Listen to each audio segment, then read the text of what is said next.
अब चलते हैं नीट पीजी मुद्दे पर। सुप्रीम कोर्ट ने आज नीट पीजी में आरक्षण के मुद्दे पर फैसला सुना दिया। कोर्ट ने सत्र में ऑल इंडिया कोटे में 10% ईडब्ल्यूएस यानी आर्थिक रूप से कमजोर वर्ग को और 27% ओबीसी कोटे को बरकरार रखने का आदेश दिया है। यानी जो काउंसलिंग होगी इसमें ये दोनों कोटा लगेगा, 10% ईडब्ल्यूएस और 27% ओबीसी।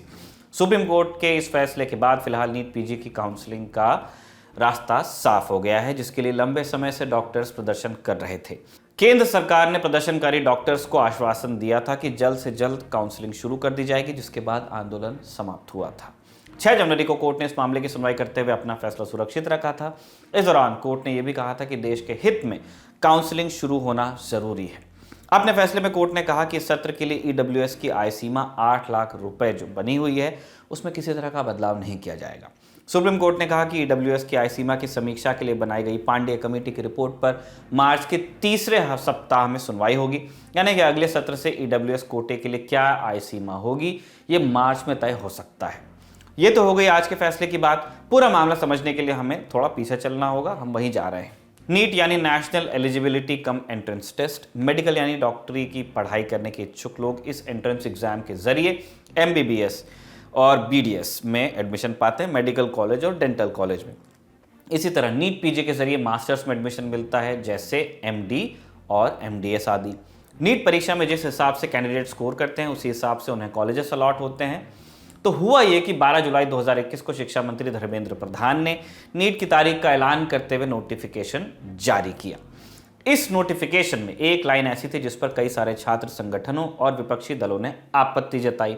नोटिफिकेशन में साफ साफ लिखा था कि ऑल इंडिया कोटे के अंतर्गत ओबीसी कैटेगरी के कैंडिडेट्स को नेशनल इंस्टीट्यूट्स और केंद्रीय विश्वविद्यालयों में तो 27% आरक्षण मिलेगा, लेकिन स्टेट गवर्नमेंट की सरेंडर्ड सीटों पर नहीं मिलेगा। Surrender seat, all India quota, national institutes, ये सब झाम समझ में नहीं आया, तो आसान भाषा में आपको इसे तोड़कर समझाने की कोशिश करते हैं।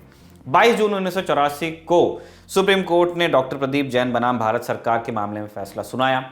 डॉक्टर प्रदीप जैन ने मेडिकल कॉलेजेस में रेसिडेंस या डोमिसाइल के आधार पर दिए जाने वाले रिजर्वेशन को आरक्षण को चैलेंज किया था। इस पर फैसला सुनाते हुए सुप्रीम कोर्ट ने ऑल इंडिया कोटा की व्यवस्था की ताकि राज्यों को उनकी सीमा में आने वाले मेडिकल कॉलेजेस में डोमिसाइल और रेसिडेंस के आधार पर 100% सीटें रिजर्व करने से रोका जा सके, ताकि जहां अच्छे इंफ्रास्ट्रक्चर या अच्छे मेडिकल कॉलेजेस नहीं हैं वहां के मेधावी छात्रों को दूसरे राज्यों में पढ़ने का भी मौका मिल जाए। इसके बाद सभी राज्यों के मेडिकल कॉलेजेस में 15% अंडर ग्रेजुएट सीट्स और 50% post graduate seats all India कोटे के लिए रिजर्व कर दी गई। जैसे मान लीजिए कि किसी राज्य के एक मेडिकल कॉलेज में अंडर ग्रेजुएट यानी एमबीबीएस की 100 सीटें हैं, तो उनमें से 15 सीटों पर एडमिशन की प्रक्रिया राज्य नहीं केंद्र सरकार पूरा करती है। राज्य सरकार के मेडिकल कॉलेज की ये सीटें केंद्र सरकार के नियंत्रण में रहती हैं। ऑल इंडिया कोटे के अंतर्गत आने वाली इन सीटों पर किसी भी राज्य के स्टूडेंट्स एडमिशन ले सकते हैं। इन 15% सीटों को सरेंडर्ड सीट्स भी कहा जाता है। बाकी 85% सीटों को राज्य सरकारें अपने नियम कानून के हिसाब से भरती हैं, अपने यहाँ की अफर्मेटिव एक्शन पॉलिसी लगा सकती हैं। जितना कोटा वो अपने यहाँ देते हैं वो इन 85% पर लागू होता है। ये हो गई राज्यों की बात। केंद्र सरकार भी अपने नेशनल इंस्टीट्यूट्स जैसे एम्स और सेंट्रल यूनिवर्सिटीज जैसे बीएचयू में ओबीसी में नॉन क्रीमिलेयर उनको 27%, एससी को 15% और एसटी को 7.5% और आर्थिक रूप से कमजोर लोगों को 10% आरक्षण देती है। लेकिन 2007 तक ऑल इंडिया कोटा के अंतर्गत आने वाली सीटों में आरक्षण की व्यवस्था थी नहीं। 2007 में सुप्रीम कोर्ट ने ऑल इंडिया कोटा में भी आरक्षण लागू करने का आदेश दिया। इसके बाद 15% आरक्षण एससी कैटेगरी के लिए आया और 7.5% आरक्षण आया एसटी के लिए। ऑल इंडिया कोटे की बात हम कर रहे हैं। इसमें ओबीसी रिजर्वेशन के लिए कोई जिक्र नहीं था और तब से फिर ऐसे ही चलते हुए आ रहा था 2007 से। 2021 में जब नीट का नोटिफिकेशन जारी हुआ तो कई सारे संगठनों ने ऑल इंडिया कोटा में ओबीसी रिजर्वेशन न मिलने का मुद्दा जोर शोर से उठाया। All India Federation of Other Backward Classes Employ Welfare Association नाम के संगठन ने एक डेटा शेयर करते हुए दावा किया कि पिछले 4 सालों में ऑल इंडिया कोटे के तहत मेडिकल और डेंटल दोनों के यूजी पीजी मिलाकर 40,842 सीटें राज्यों से ली गई। अब इनमें से अगर 27% ओबीसी रिजर्वेशन के हिसाब से सीटें भरी जाती हैं तो कुल 11,027 सीटें ओबीसी कैटेगरी के स्टूडेंट्स को मिलनी चाहिए थी, जो कि नहीं मिली। ये डेटा 2017 से 2020 का है, क्योंकि 2017 में ही नीट को पूरी तरह से लागू किया गया। इस डेटा को शेयर करते हुए कई विपक्षी दलों ने केंद्र सरकार को फिर घेरना शुरू किया, जिसके बाद 28 जुलाई 2021 को एनडीए के सांसदों के एक प्रतिनिधिमंडल ने प्रधानमंत्री नरेंद्र मोदी से मुलाकात की और ऑल इंडिया कोटा में भी ओबीसी आरक्षण की मांग की। इसके बाद अगले दिन यानी 29 जुलाई को एक नोटिफिकेशन जारी कर केंद्र सरकार ने ऑल इंडिया कोटे के तहत ओबीसी को 27% और ईडब्ल्यूएस को 10% आरक्षण देने का निर्णय ले लिया। अब यहां एक समस्या का समाधान हुआ तो दूसरी शुरू हुई। नोटिफिकेशन में कहा गया कि आरक्षण इसी सत्र से लागू होगा। इसके अलावा ईडब्ल्यूएस कैटेगरी के लिए 8 लाख रुपए की आय सीमा तय कर दी गई। इन दोनों बिंदुओं पर आपत्ति जताते हुए कुछ छात्रों ने केंद्र सरकार के फैसले को सुप्रीम कोर्ट में चुनौती दी। छात्रों ने सरकार पर सवाल उठाते हुए कहा, पहला, ओबीसी और ईडब्ल्यूएस को इस तरह से आरक्षण देने के बाद कुल आरक्षण 50% से ज्यादा हो जाएगा।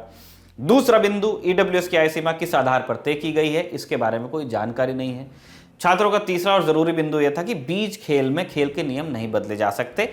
परीक्षा का नोटिफिकेशन जारी होने के बाद रिजर्वेशन कोटा में बदलाव कैसे हो सकता है। सुप्रीम कोर्ट में जस्टिस डी वाई चंद्रचूड़ और जस्टिस बीवी नागरत्ना की बेंच ने इस मामले की सुनवाई शुरू की। अक्टूबर 2021 में सुप्रीम कोर्ट ने सरकार से ईडब्ल्यूएस के लिए 8 लाख रुपए सालाना आय तय करने का कारण पूछ लिया। कोर्ट ने पूछा कि आखिर आय के मानदंड को पूरे देश में एक समान रूप से कैसे लागू किया जा सकता है। मुंबई या बेंगलुरु जैसे शहर में रहने वाले व्यक्ति के वार्षिक आय की तुलना यूपी के एक दूरस्थ गांव में रहने वाले व्यक्ति के साथ कैसे होगी। कोर्ट ने इंदिरा साहनी फैसले का जिक्र करते हुए कहा कि जिनकी आय ओबीसी में 8 लाख रुपए से कम है वे शैक्षिक और सामाजिक रूप से पिछड़ेपन और आर्थिक पिछड़ेपन के मानदंड को पूरा करते हैं। यहाँ जो ईडब्ल्यूएस है, हम शुद्ध आर्थिक पिछड़ेपन से निपट रहे हैं। हम जानना चाहते हैं कि केंद्र ने आय की सीमा तय करने के लिए क्या अभ्यास किया है। 21 अक्टूबर को केंद्र सरकार ने अपना जवाब दाखिल किया। सरकार ने ईडब्ल्यूएस के लिए भी 8 लाख रुपए का क्राइटेरिया तय करने को सही ठहराया। कहा कि सिंघो कमीशन की रिपोर्ट के आधार पर यह निर्णय लिया गया। साल 2006 में यूपीए सरकार ने आर्थिक रूप से पिछड़े लोगों पर रिसर्च के लिए मेजर जनरल एसआर सिंघो रिटायर्ड के नेतृत्व में एक कमीशन का गठन किया था। इस कमीशन ने 2010 में अपनी रिपोर्ट सौंपी। सुप्रीम कोर्ट ने केंद्र ने इसी कमीशन की रिपोर्ट का हवाला देते हुए कहा कि 8 लाख की सीमा बांधना संविधान के अनुच्छेद 14, 15 और 16 के अनुरूप है। ओबीसी की क्रीमी लेयर लिमिट तय करने के लिए जो पैरामीटर तय किए गए थे, ईडब्ल्यूएस पर भी उसी तरह लागू होते हैं। इसका मूल यही है कि अगर कोई व्यक्ति आर्थिक रूप से मजबूत है तो उसे दूसरों की कीमत पर आरक्षण का लाभ नहीं मिलना चाहिए। केंद्र ने यह भी कहा कि केवल जरूरतमंद लोगों को ही स्कीम का लाभ मिले, इसलिए कुछ अपवाद जोड़े गए हैं।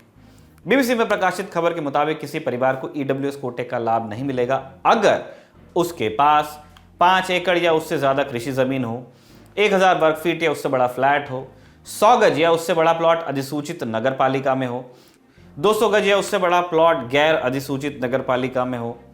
सुप्रीम कोर्ट में अपना जवाब दाखिल करने के बाद 25 अक्टूबर को केंद्र सरकार ने सुप्रीम कोर्ट को बताया कि जब तक आरक्षण के मुद्दे पर स्पष्टता नहीं आ जाती तब तक नीट पीजी की काउंसलिंग शुरू नहीं होगी। नीट पीजी की परीक्षा अब हुई थी सितंबर में और 24 से 29 अक्टूबर 2021 तक इसकी काउंसलिंग हो जानी थी। 25 नवंबर को केंद्र सरकार ने ईडब्ल्यूएस की आय सीमा पर फिर से विचार करने के लिए वित्त सचिव अजय भूषण पांडे की अध्यक्षता में एक समिति बनाने का फैसला किया। इस समिति में आईसीएसआर के सदस्य सचिव प्रोफेसर वीके मल्होत्रा और केंद्र सरकार के प्रमुख वित्तीय सलाहकार संजीव सान्याल को भी शामिल किया गया था। केंद्र ने आय सीमा पर समीक्षा के लिए 4 हफ्ते का समय मांगा था, जिसके बाद सुप्रीम कोर्ट ने मामले की सुनवाई की अगली तारीख दी थी 6 जनवरी 2022। इस बीच नीट पीजी काउंसलिंग में देरी को लेकर देश भर के रेजिडेंट डॉक्टर्स ने दिसंबर में विरोध प्रदर्शन शुरू कर दिया था। इस विरोध प्रदर्शन के दौरान राष्ट्रीय राजधानी दिल्ली में डॉक्टर्स और पुलिस में झड़प भी हुई थी, जिसके बाद रेजिडेंट डॉक्टर एसोसिएशन की तरफ से पुलिस के ऊपर बर्बरता का आरोप लगाते हुए ओपीडी सेवाओं को बंद कर दिया गया था। केंद्र सरकार के आश्वासन के बाद रेजिडेंट डॉक्टर्स वापस हॉस्पिटल लौट गए थे। 31 दिसंबर को पांडे कमेटी ने केंद्र सरकार को सलाह दी कि अगले साल 8 लाख रुपए की सीमा में परिवर्तन किया जा सकता है। हालांकि इस साल इसी सीमा के साथ काउंसलिंग शुरू की जानी चाहिए। कमेटी ने यह भी सुझाव दिया कि ईडब्ल्यूएस कोटे के लिए 8 लाख रुपए की सालाना सीमा के साथ साथ उन परिवारों को भी शामिल किया जाएगा जिनके पास 5 एकड़ से कम कृषि भूमि है। यानी अगली सिफारिश में यह साफ होगा कि जिन परिवारों के पास 5 एकड़ या इससे अधिक कृषि भूमि है उनको ईडब्ल्यूएस कोटे से बाहर रखा जाएगा, चाहे उनकी कृषि भूमि पर फसल से उनको कितनी भी आमदनी होती हो। इसके बाद सुप्रीम कोर्ट में हलफनामा दाखिल करते हुए सरकार ने बताया कि मौजूदा सत्र में ईडब्ल्यूएस के लिए 8 लाख रुपए सालाना आय की सीमा में कोई बदलाव नहीं किया जाएगा। सरकार की तरफ से यह भी कहा गया कि फिलहाल कोई भी बदलाव करना बहुत पेचीदगी भरा हो सकता है। केंद्र सरकार के जवाब के बाद सुप्रीम कोर्ट ने अपना फैसला सुना दिया। फैसले के बारे में हम आपको शुरू में ही बता चुके हैं। सुप्रीम कोर्ट ने कहा है कि देश हित में काउंसलिंग शुरू होना जरूरी है। हम इस चरण को यहीं खत्म करते हैं। हमें डॉक्टर्स की आवश्यकता है और उनकी चिंताएं वास्तविक हैं। सुप्रीम कोर्ट अब मार्च के तीसरे सप्ताह में पांडेय कमेटी के सुझावों पर सुनवाई करने वाली है।